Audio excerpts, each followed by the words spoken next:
the meaning of the word sublime, the literal etymological meaning of the word. It actually comes from Latin, like we saw many other words also. So sub, that suffix means up to, sub. In Latin, it's a suffix that means up to.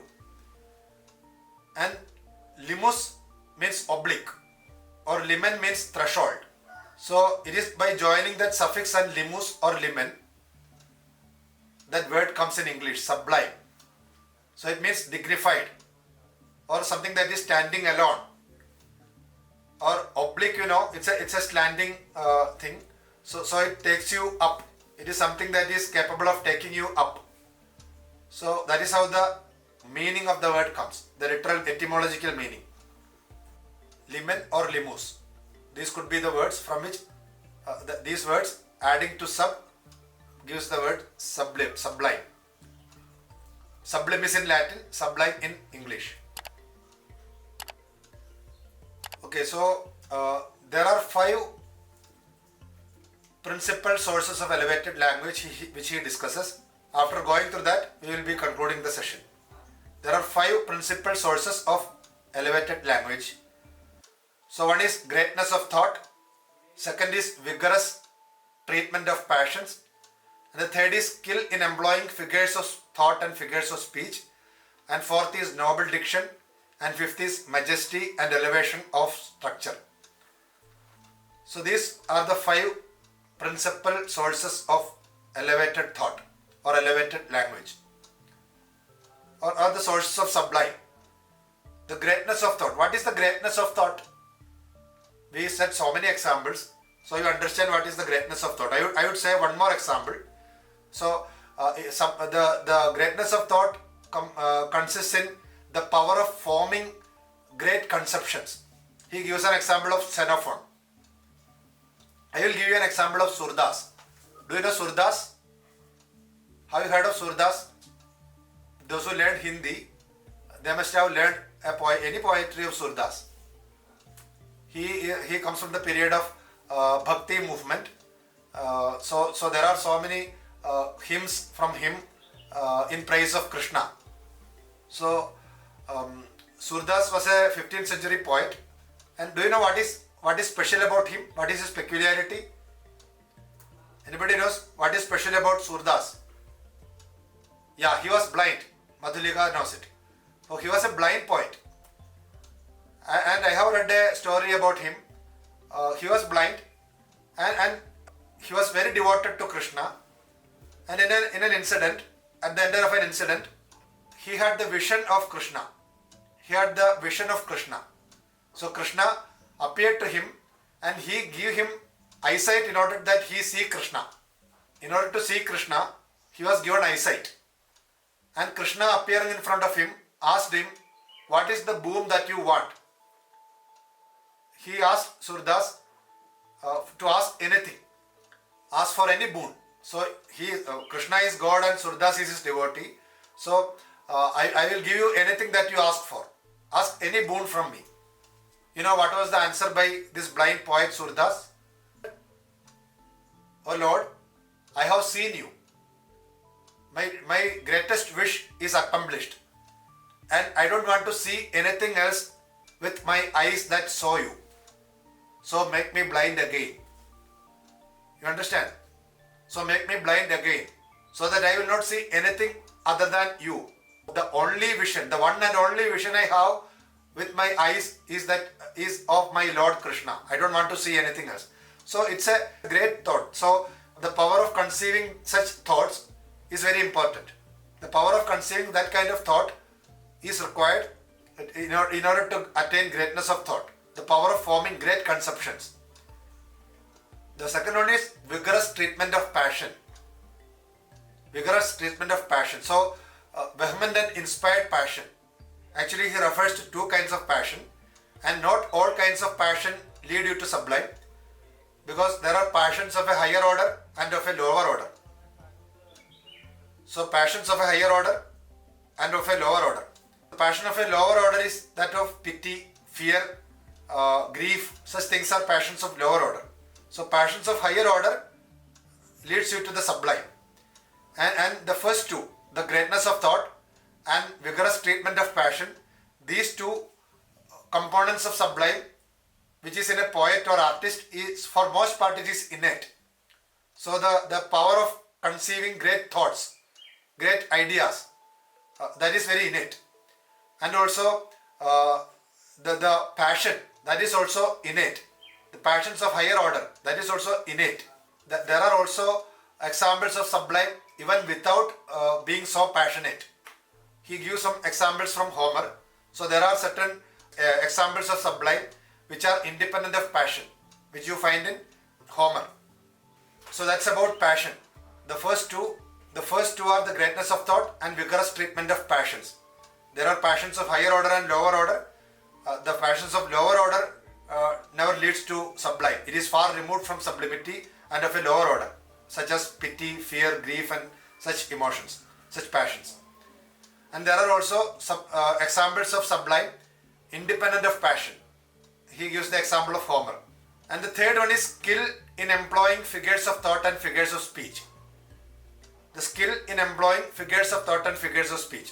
The due formation of figures deals with two sorts of figures, those of thought and also those of expression. In your thought you have figures of thought and also figures of speech, expression.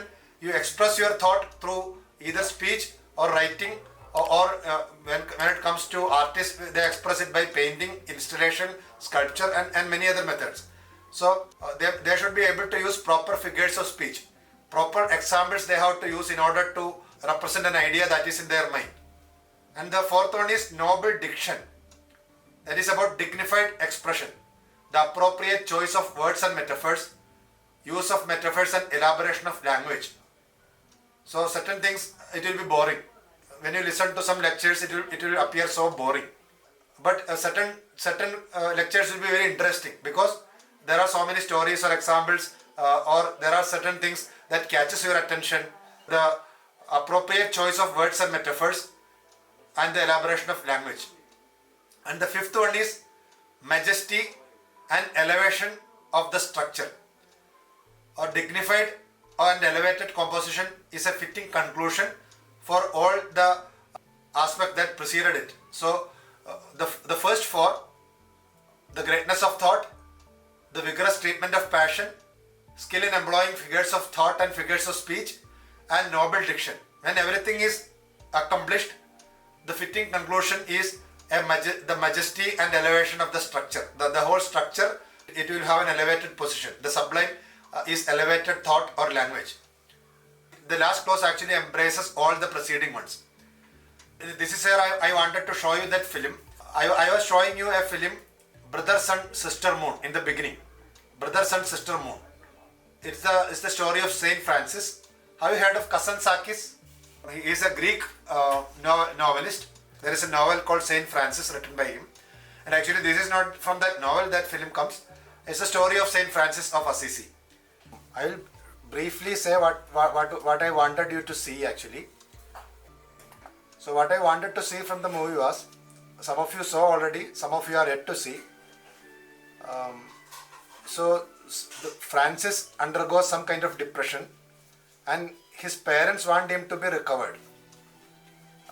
And they are praying for him, they are waiting for that. And once he is recovered, he is the only son of those parents, very rich parents, who are textile merchants in Italy, in Assisi. So what you see is his father, Francis' father, actually want to entrust the entire business of his to Saint Francis. So Francis is going to inherit all the riches of his father, all the business of his father. But he is not happy, like you saw in the case of Buddha.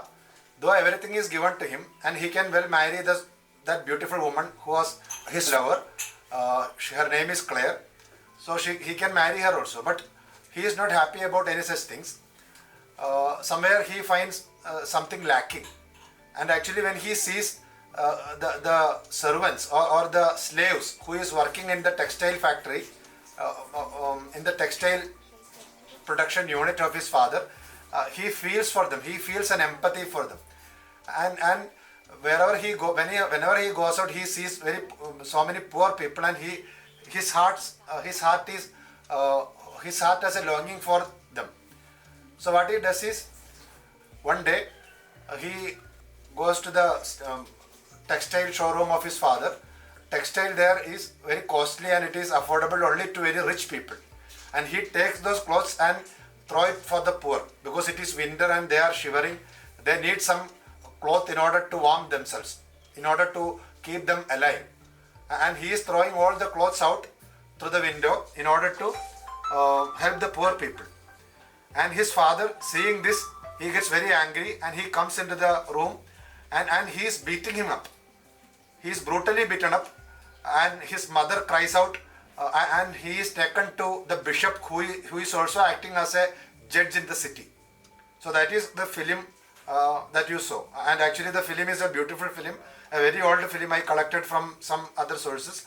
The print, the quality of the film is a little bad, but the film is very beautiful. Franco Seffarelli. So I will take you to one more clip. I will take you to a part of the clip. I will call your attention to a small part. Father, I want to share my joy with you. Our treasures are in heaven, Father, not here on earth. Don't be a slave to these. Throw it all away. Do as I do. It's so simple. Be free.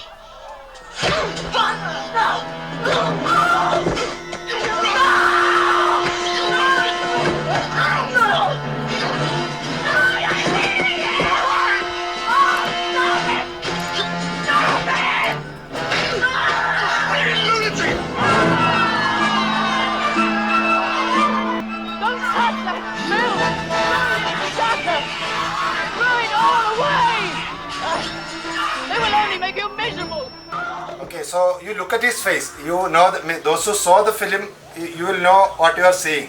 Okay, others may watch again and try to understand what I am saying. So if you look at his face, he is being beaten up, and he looks so happy about being beaten up. You understand? Usually when somebody is beaten up so brutally like that, in the way Francis is being beaten up, nobody could laugh like this, smile like this. And that smile is coming from inside. It's an inner joy that is flowing out. You understand? Are you getting the point? So it is the inner joy that is coming out. So that is the experience of the sublime, or the filmmaker is able to communicate or make us feel the same as you watch the whole film. So that is the thing that I want to express, or I want to convey to you. Experience of the sublime. Yesterday we concluded after saying about the 5 principal sources of elevated language: greatness of thought, vigorous treatment of passion, skills in employing figures of thought and figures of speech, noble diction, and majesty and elevation of the structure. So I just tried to understand how these principles are being employed in this movie or any other movie which you may find. Not only in movie, in a painting, in a poetry, in a novel, in a story, there can be elements of the sublime which erupts and perverts the reader or viewer. Okay, so that is the idea of sublime which Longinus puts forward. And the rest of the movie you may see. I think this movie is available on YouTube perhaps. So if you want to watch the whole movie, you can see it. So sublimity is the echo of the great soul. For the elevation of mind, we have to nurture our souls to thoughts sublime and make them always pregnant, say with noble inspiration. So it is the echo of the spirit, echo of the great soul. So we have to nurture our souls with noble inspirations and keep our soul always pregnant with noble inspirations. I hope this is clear to you. So because it is coming from the inner soul of the author, and it is and the author or filmmaker or artist will be able to cause the same kind of emotion to come up also in the mind of the reader or in the mind of the viewer.